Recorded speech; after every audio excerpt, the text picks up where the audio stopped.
And this actually brings me to the Ukraine. So Mm. you volunteered with your daughter. And can you take us back how it was, like where exactly were you based? How close were you to the war zone? And yeah, just all of it. Yeah, so I went there. I volunteered there twice, and the first time I took Emily, and that wasn't my plan. She was actually on a solo backpacking trip through Europe, where she was both vacationing and she was actually doing some animal rescue volunteering on her own. And it was about 3 weeks into the war, because it was mid March, and we've just had our 3 year the 3 year anniversary of the conflict. And I had heard about Ukrainian refugees that were crossing into Poland, trying to escape, going to Italy or Germany or staying in Poland, trying to get to where it's safe. And they had their pets with them. And if they didn't have their documentation, the Polish government was not going to allow the animals in, which is understandable. There's worries about rabies and other Mm-hmm. diseases. And who is running from a war and grabbing their vaccine record from Yeah. their pet, right? So I had heard that veterinarians were needed. And so I literally texted my 3 children and said, hey, this was on a Sunday. And I said, hey, I'm going to Ukraine, just to let you guys know. I'm going to the Polish Ukraine border. And my boys are like, okay, great. Be safe. We love you. And then Emily said, well, I'm in Spain right now. Get me a ticket and I'll join you. So that's how we met. We met in Poland. And although we did do one day into Ukraine, into Lviv, dropping off some supplies, picking up some animals, and picking up some people and bringing them across the border, we stayed where it was relatively safe. There was still a Okay. lot of worry, that sort of thing. But that day in Ukraine, I really fell in love with the people and really started to recognize sort of the conflict that they were escaping from. And when I got back, I started to watch the news. I couldn't watch the news when I was there. I don't speak Polish, and they didn't have anything in English.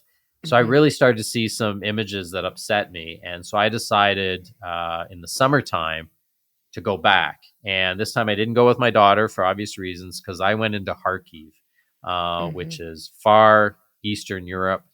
And through my connections that I'd made, you land in Poland, you cross the border on a sort of a bus that a buddy of mine was driving. And then I ended up working in Kharkiv with this group, Animal Rescue Kharkiv. And we went into the war zone. Like, we went into the Donbass region, a bunch of names. I can't remember how to say them. But we had to wear the vests. We had to wear the helmets. There was at one point we stopped to put our vests on when we were getting close. And I went to around the corner of this abandoned building to use the washroom. And they basically yelled at me and said, don't step on the grass. There might be mines. So it was scary. And when I was working in this clinic where the veterinarian had left and then left the keys available for this animal rescue group, I'm doing surgery and the clinic shakes constantly because there are missiles landing, within 5 kilometers, or let's say 3 miles or 2 miles. We started calling it Russian thunder, and it would shake like a subway train was going underneath it. And it got scary. There was a time where a missile landed a couple hundred meters from my apartment, while I was being an idiot filming out the window because I had heard the explosions before. Mm-hmm. I waited a while. I thought it was safe, and I was like, "Oh my god, there's all these explosions and a noise," and then bang, this happens again. Mm-hmm. So it was dangerous. It was it was uplifting. There was this one scene that is important to me that I share. We're in the war zone. We do that day where we need permission from the army to go in, and we're dropping off human medication and dog medication and picking up people and picking up animals. And I can hear the missiles on either side.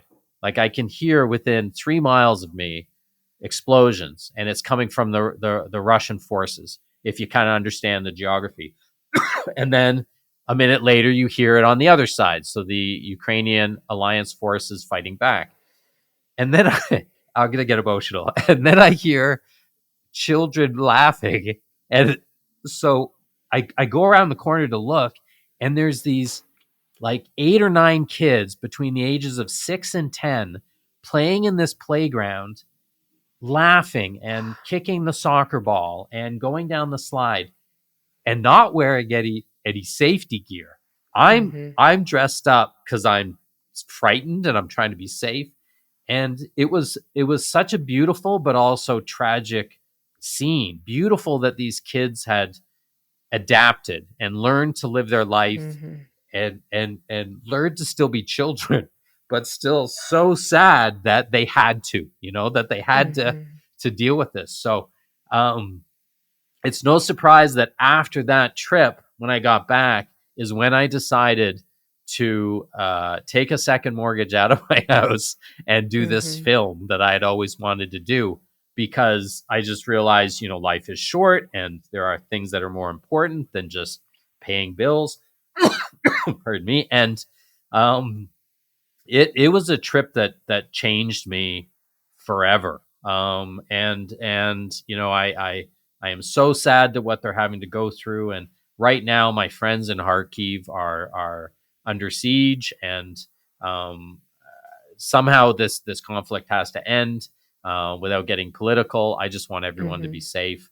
But I mean, the bravery of these people to be doing this for 3 years to rescue animals, and to be working with the military, alongside the military, is just such an amazing, rewarding experience to have gotten to know them.